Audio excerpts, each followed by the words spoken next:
destroyers and a total of 4,700 men with full battle gear in what was officially called an ordinary training exercise and attempt to establish research bases. Speaking about the operation, Byrd said that the most important result of his observations and discoveries is the potential effect that they have in relation to the security of the United States. The fantastic speed with which the world is shrinking, recorded the Admiral, is one of the most important lessons learned during the recent Antarctic exploration. I have to warn my compatriots that the time has ended when we were able to take refuge in our isolation and rely on the certainty that the distances, the oceans, and the poles were a guarantee of safety. He also said he didn't want to frighten anyone unduly, but that it was a bitter reality that in the case of a new war, the continental United States would be attacked by flying objects which could fly from pole to pole at incredible speeds. Many have since theorized that the specific security risk relates to the numerous alleged covert operations that took place during the Nazi era, the most memorable being that of New Swabia and the mysterious Base 211 located within Antarctica. These theories suggest that Byrd and his crew were actually searching for these secret Nazi bases that have been rumored to be impenetrable. There are rumors and speculations that the Nazis had developed a type of aircraft with anti-gravity, specifically the type we now associate with flying saucers, and were able to not only just leave the planet and journey into space, but also launch very powerful attacks on any challengers. Interestingly, in July 1947, just 5 months after Byrd's Operation High Jump was terminated in Antarctica, the infamous Roswell crash happened. The official narrative states that a balloon crashed into a ranch in Roswell, New Mexico, but since the incident, a growing body of theories have arisen that suggest that what actually crashed in Roswell was a UFO. Between 1978 and the early 1990s, documents were obtained via Freedom of Information Act requests, which fueled these theories, suggesting a UFO had crashed at Roswell and alien bodies and technology had been recovered by the US military. A plethora of books have been written on the subject. Interestingly, soon after the crash in 1947, the Central Intelligence Agency, the Department of Defense, and the National Security Agency were all established. Just as the space race between America and Russia began in 1956, Admiral Byrd returned to Antarctica under Operation Deep Freeze to once again attempt to establish US Antarctic bases. It marked the beginning of a permanent military presence in Antarctica. Speaking about Antarctica, Byrd said, Admiral Byrd, you've been to both the North Pole and the South Pole. Is there any unexplored land left on this Earth that might appeal to adventurous young Americans? Yes, there is. And not up around the North Pole, because it's getting crowded up there now, because they find out it's really usable. Not only to live in, but militarily. But strangely enough, there's left in the world today an area as big as the United States that's never been seen by a human being. And that's beyond the pole, on the other side of the South Pole, from Middle America. And I think it's quite astonishing that there should be an area as big as that unexplored. That's a tremendous. So there's a lot of adventure left down at the bottom of the world. Admiral Byrd died in his sleep of a heart ailment a year later in 1957. He was an active Freemason. A year later, in 1958, NASA was established, and then soon after, in 1959, the Antarctica Treaty was signed by the UN, prohibiting access and ownership. I do not dispute that the Nazis created advanced technological flying crafts, and I do not dispute that many of them could have potentially fled to deep Antarctic bases. What many are not taught in history lessons at school is that many Nazis actually fled to America after the war. Remember, all wars are carefully choreographed by the satanic Illuminati elite. They are illusions cast upon the people using a system of us versus them, when in reality the us is funding the them, and vice versa. Werner von Braun was a German-born aerospace engineer and so-called space architect, and worked on Nazi Germany's rocket development program. In 1960, him and others were hired by NASA, where he served as director of the newly formed Marshall Space Flight Center. He was also chief architect of the technology that supposedly landed the Apollo spacecraft on the moon. What many haven't realized is that the Roswell crash and UFO narrative of 1947 was a carefully wrought and insidious form of false flag that can be classified as a PSYOP. A PSYOP is a psychological operation designed specifically to convey selected information and indicators to audiences to influence their emotions, motive, and objective reasoning. PSYOPs plant ideas in people's minds in a covert way. And what better way to create intrigue and hype for the upcoming space race of the 50s than to leave crumbs of information suggesting alien life? PSYOPs are highly manipulative and can work in a reverse psychological manner in which the recipient feels that the information must be true because it was secret. The Freedom of Information Act releases worked on a big portion of the public in just this manner. They appeared secret with just enough deliberately planted UFO and alien references to provoke an intended response in their audience. Other very famous leaked government documents, such as Majestic 12, work in the same way. Just because something leaks does not mean it is true. Leaks can be plotted to influence and manipulate. And it makes getting to the truth really tough business. If a government has top secret information, mitigation procedures make it very difficult to leak, and that's why any leaks that do make it out require high skepticism and proof by evidence. The Pizzagate emails actually tell us minimal, but the real-life evidence and prevalence of such evidence validates them. Leaked UFO alien disclosure works the opposite way. We have next to no evidence of this existing other than the so-called secret information suggesting its existence. Governments, the media, and Hollywood do not explore satanic child sacrifice. In fact, they act very fast to censor it quickly, but they do love to entertain the alien agenda whenever they get a chance. You see, there is a secret, and it's a secret that they do not want us to know. It is one of the greatest secrets of all time, and Roswell, Nazi UFOs, NASA, the space race, and the moon landings were all carefully designed to cover it up. You see, as the space race was heavily underway, there was another military operation taking place. Before we turn our attention to the specifics of this operation, it is necessary to take a look at another US Navy leader, James Van Allen. During the same time period between 1946 and 1954 that Admiral Byrd was exploring the North and South Poles, so was Van Allen. The satanic scientist Kabbalah priests tell us that he was conducting experiments to discover more about the Earth's magnetism, or magnetosphere. Van Allen had developed this bizarre invention called a rockoon, a balloon-rocket combination that lifted missile rockets on balloons high above the Earth's atmosphere before firing them even higher. And he was conducting these experiments at the Arctic and Antarctic regions. What he discovered was, of course, named the Van Allen belts. NASA tells us that the belts are barriers of seething radiation that surround the Earth, and a collection of charged particles gathered in place by Earth's magnetic field. The belts extend from the starting altitude of 640 kilometers all the way to 58,000 kilometers. According to science, the belts begin at 640 kilometers, or what is referred to as just above low Earth orbit. And this is where it gets tricky for NASA and the governments of the world. Listen to what they say. As we get further away from Earth, we'll pass through the Van Allen belts, an area of dangerous radiation. But Orion has protection. Shielding will be put to the test as the vehicle cuts through the waves of radiation. Sensors aboard will record the radiation levels for scientists to study. We must solve these challenges before we send people through this region in space. Unlike the previous program, we are setting a course with specific and achievable milestones. Early in the next decade, a set of crewed flights will test and prove the systems required for exploration beyond low Earth orbit, beyond low Earth orbit, beyond low Earth orbit.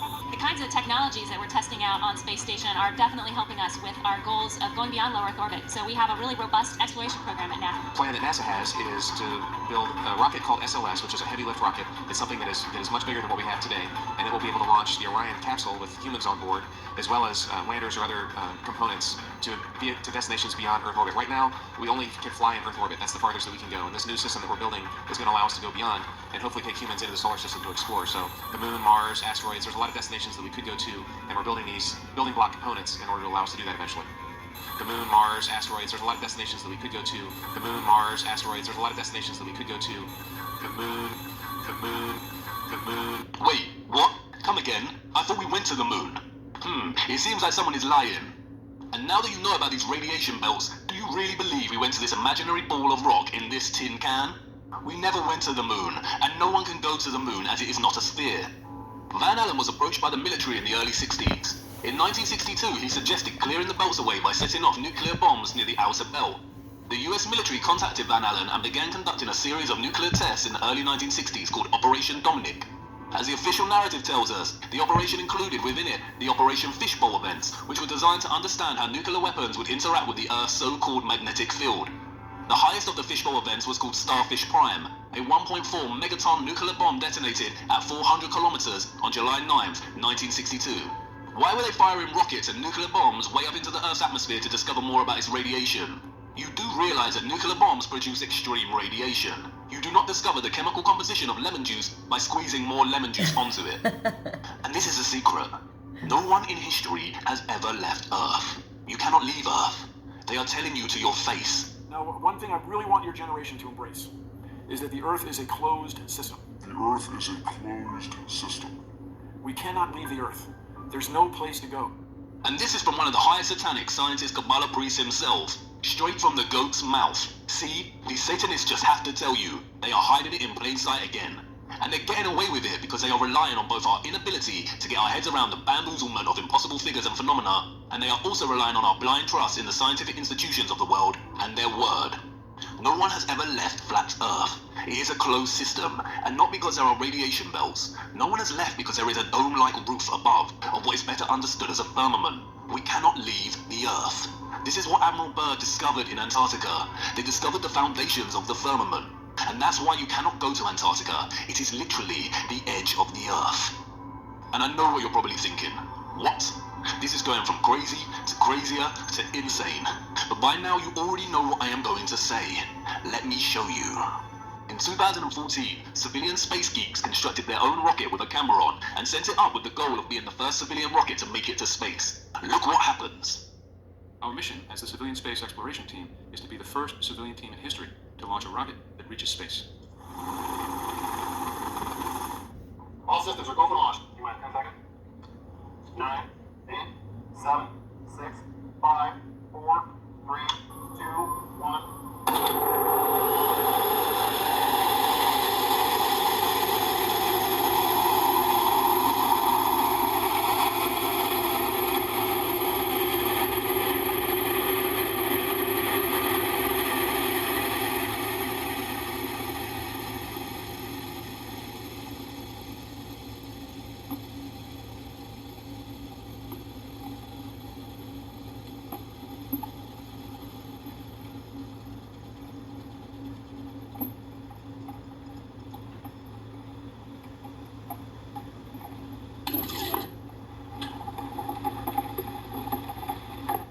What did that rocket hit?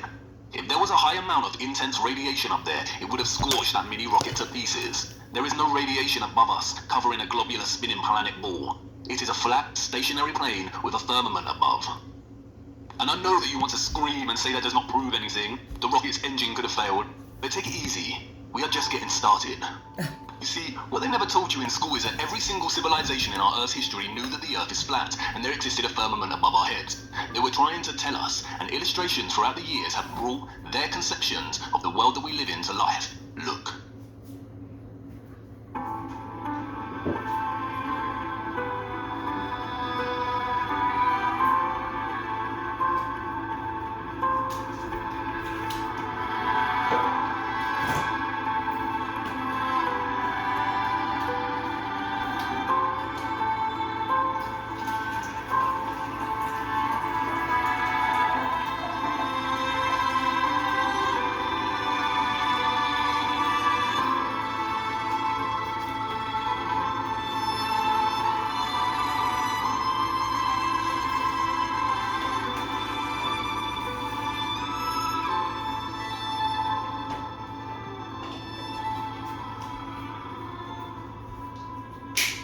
Only one is a satanic lie. Take another look at NASA's insignia. Did you not notice? Look at the ring around the planet, Saturn.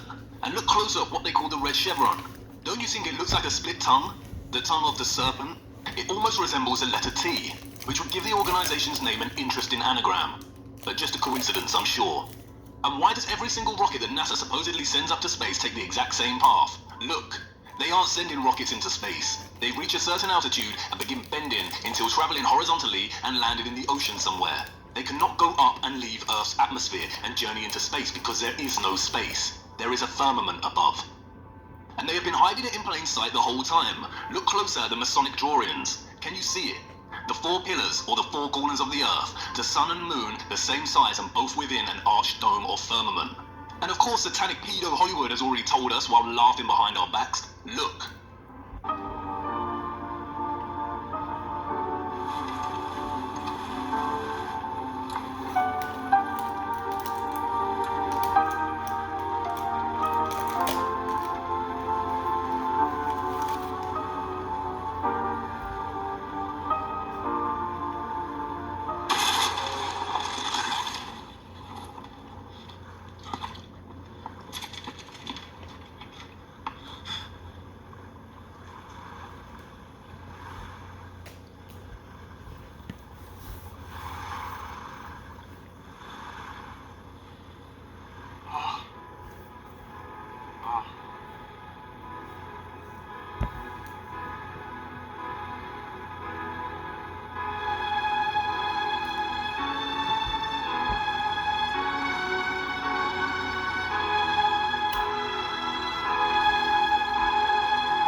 more they brainwash us with movies about space, fake rocket launches, and bamboozlement science, we are forgetting more and more that our ancient historical texts reference the firmament. The Book of Enoch, a non-canonical biblical text that was discovered as part of the Dead Sea Scrolls, reads, "And I saw the cornerstone of the earth, and I saw the four winds which support the earth, and the sky, and I saw the winds which turn the sky and cause the disk of the sun and all the stars to set. And I saw the winds of the earth which support the clouds, and I saw the paths of the angels. I saw at the end of the earth the firmament of heaven above." The Quran references it.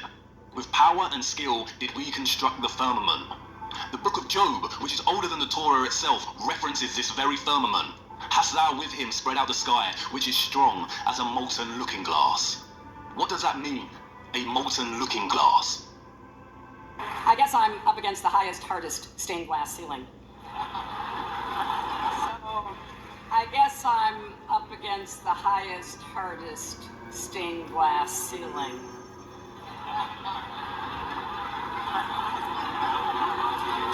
And it may be hard to see tonight, but we are all standing under a glass ceiling right now. It's fine for all this talk about me running to break the big, hard glass ceiling.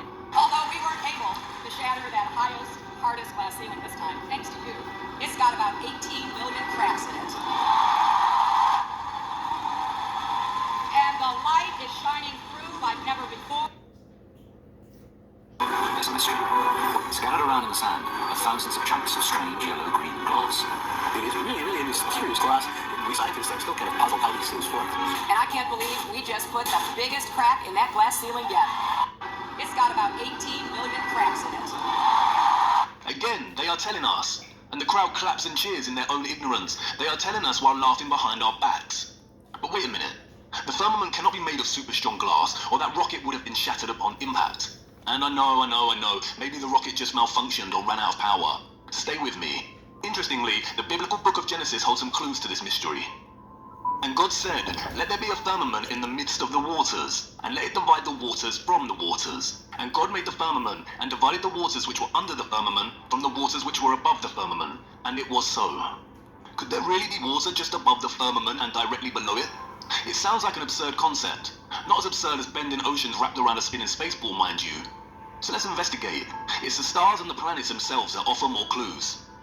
In case you forgot, the planets that NASA and other official space agencies show us are CGI, or artistic renditions. We have seen their lazy Photoshop skills exposed in previous episodes. We see something very different when we use an advanced and powerful lens, like found on Nikon cameras, and look at the planets above us. Look.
They are pulsing and shifting, almost dancing. NASA says this is because of the Earth's atmosphere, but as we just saw, not all of them follow the same pattern. Each planet here radiates its own specific patterns and light movements. You see, what we call the planets are actually stars like the rest of the stars we see at night. And the sun is a sun, not a star. This is a star, and this is a sun.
There is no space. No Kabbalah Ein Sof vacuum of nothingness. Space is an elaborate hoax.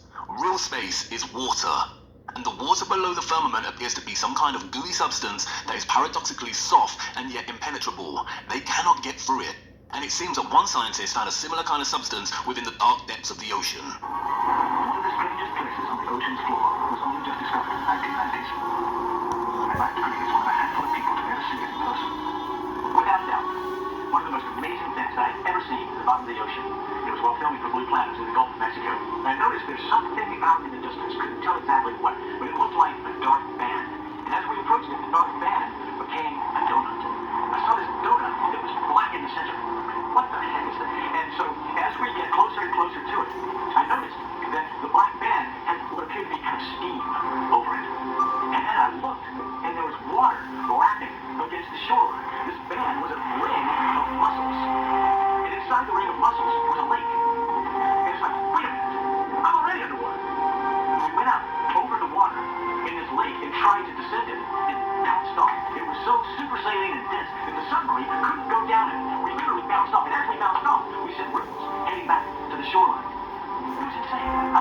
NASA tells us that our globe is spinning at 1,000 miles per hour on its axis and 67,000 miles per hour around the sun, which is then traveling at 570,000 miles per hour within our galaxy. If this was truly the case, then we would not see the same constellations in the same places in the night sky. The night sky would be completely random and perpetually changing, but it isn't. As we've seen, the stars above us, attached somehow to a great, immense and mysterious firmament, travel in circular motions around our flat, stationary Earth, with Polaris, or what we call the Northern Star, a fixed unmoving point in the center and above the center of our Earth at the North Pole. We've been told that comets are huge ice particles that, when passing within the distance of our sun, begin to melt, which causing them to release gas and create a trail and tail. They tell us that comets can travel 100,000 miles an hour. But they are lying again. Here is time-lapse footage of the recent comet Neowise. As you can see, the comet is not actually moving in its own path. It is fixed in its area on the firmament and moving in conjunction with the rest of the stars. There is no travelling comet journeying at 100,000 miles per hour.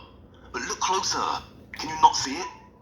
It is a large opening in the firmament, casting a ray of light from whatever exists behind and through the water beneath it, much like you see with the light entering in an underwater cave opening deep in the ocean. There's a very simple experiment that you can do in the comfort of your own home to prove the existence of the firmament or earthly dome. Create a rainbow. National Geographic tells us that a rainbow is a multicolored arc made by light striking water droplets. The most familiar type rainbow is produced when sunlight strikes raindrops in front of a viewer at a precise angle. Rainbows can also be viewed around fog, sea spray, or waterfalls. A rainbow is an optical illusion. It does not actually exist in a specific spot in the sky. The appearance of a rainbow depends on where you are standing and where the sun or other source of light is shining. They go on to state that rainbows are the result of the refraction and reflection of light. Both refraction and reflection are phenomena that involve a change in a wave's direction. A refracted wave may appear then, while a reflected wave may seem to bounce back from a surface or other wavefront. Light entering a water droplet is refracted. It is then reflected by the back of the droplet. As this reflected light leaves the droplet, it is refracted again at multiple angles. Refraction is the bending of light. It also happens with sound, water, and terrifies other my waves dogs. as it passes from one transparent Every medium, door and such as window's glass, closed right into now. another. Here we see the white light hitting the glass triangular prism and refracting the light into a straight rainbow. We have never seen a straight rainbow, a triangular rainbow, or one that forms right angles or goes up and down or left to right. In order for refraction to take place, the white light has to reflect through a prism, which has to be transparent like glass. So whatever the white light of the sun is hitting when we see a rainbow, it has to be the shape of the prism it is hitting. The rainbow is always there, but there needs to be a screen for us to see it. The rainbow is always there, but we only see it when the rain forms a condensed mist, like a screen. That's why we see smaller rainbows in garden sprinklers. And it's important to note that the rainbows we see in garden sprinklers retain the same shape as the ones we see in the sky. The screen mist of water provides us a screen to see the refracted light of the rainbow which holds its prism's shape, i.e. a glass dome. It's really that simple. In the same way the laws of density and perspective are really that simple. But here's where it gets unbelievable. Look at this image of a rainbow reflected in the ocean. Notice how the colours are reflected, like in a mirror, so the colours are reversed. The violet, indigo and blue that are always at the bottom of the rainbow are here at the top of the rainbow in the reflection. Now try this for yourself at home. ScienceSparks.com tells us how we can make a rainbow. You can either make a rainbow with a mirror. Try placing a mirror inside a glass and angling the glass so sunlight hits the mirror. You should be able to reflect a rainbow onto a wall. Or you can do the same exercise, but instead of using sunlight you can shine a torch. The rainbow that is reflected from the flat mirror, i.e. the prism, and the screen of water, like when it rains or there is water mist, creates a near straight rainbow onto the wall. If water is the reason for creating the arched rainbow shape, as science says, then why does it here produce a straight rainbow? Now take a dome circular glass as your prism and fill it with water and let the white light of the sun shine through it.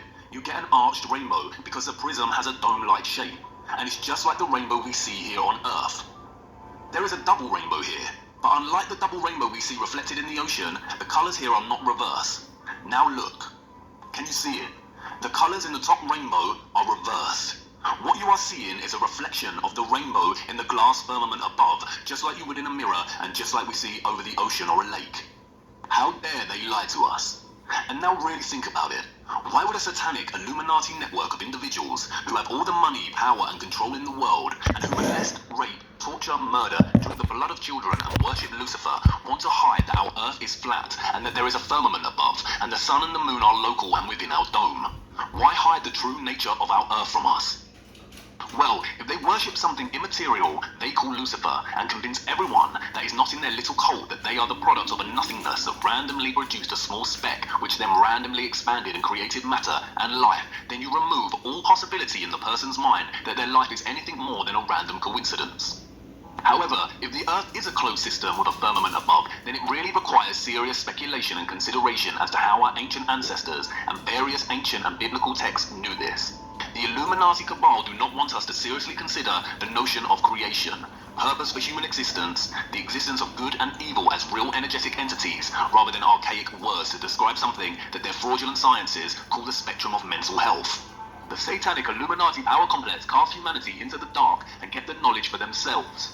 Again, they worship something immaterial, which they call Lucifer, and sacrifice children to whatever this thing is, and all the while control every aspect of knowledge we receive.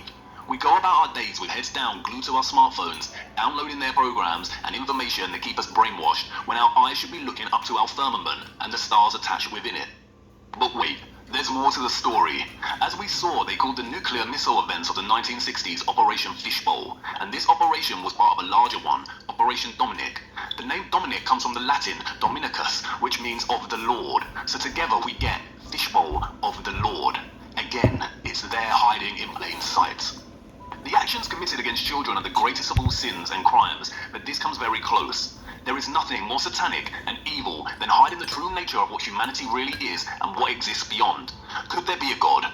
I don't know. The biblical texts, which hold many truths and clues, have been tampered with by the satanic body of elites. The Bible used to contain over 80 books, but some were removed and hidden. It now contains 66 books. 66. That number again.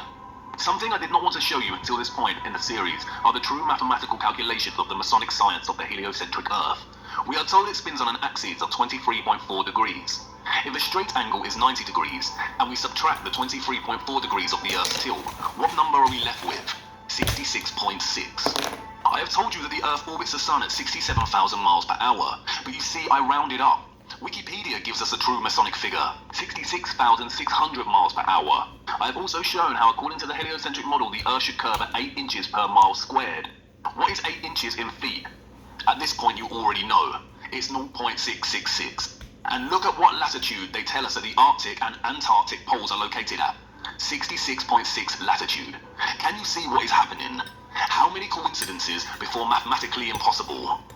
They are lying to us. There are no coincidences. Coincidence and randomness is Kabbalah science. I have saved this until now because I wanted to show you first. Buried deep within hundreds of pages of declassified CIA documents that present abstracts or cover notes of Soviet scientific studies, there are a couple of cards from the 1940s and 60s that are very telling. Here is an abstract outlining a study they were conducting on photographing the firmament. The full studies are not accessible to the public, but we can see here that they have produced a camera that can take a photograph of the firmament in its entirety all the way down to the horizon. Another abstract details echoes and glows in the firmament, and another measuring the color temperature of the firmament. In another abstract, there is a contents page for naval personnel. Look at the contents. The shape of the firmament. Rings around the sun and distortion of the sun's and moon's disks at the horizon. Disks, not spheres, just like reference in the Book of Enoch. Again, it is just an abstract of the manual and we cannot see the full contents. In another abstract, we see reference to what they call the Eros firmament. It states that at the Eros firmament, the passage of the sun is 5 times quicker.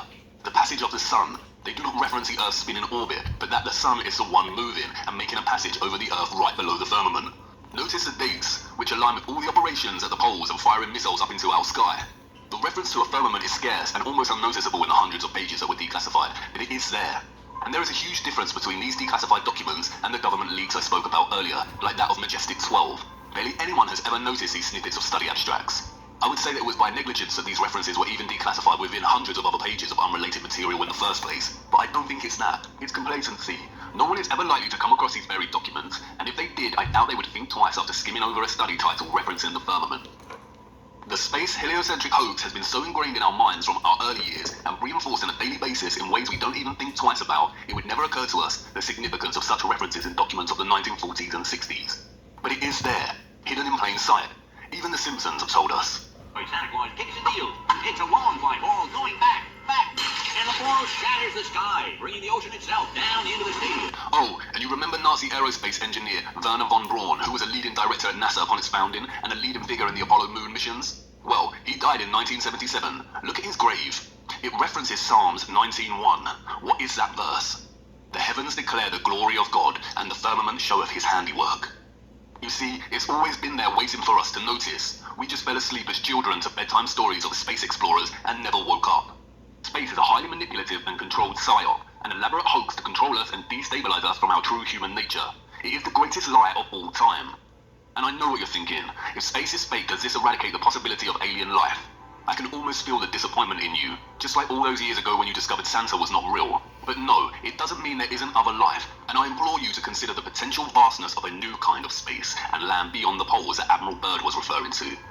Again, it's been right in your face the whole time. ETs, extraterrestrial, aka extra territory. Don't worry, I am not going to ruin the excitement your imagination feels when it thinks of extraterrestrials. In fact, I'm going to enhance it. But before I do that, however, we need to examine more of our flat stationary plane that is bound by the wonder of our firmament and the waters above. We still have time, and I need to make an important stop first. Come on, move swiftly. Follow me to part 9. I need to show you the panic they are in now their little secret is starting to emerge.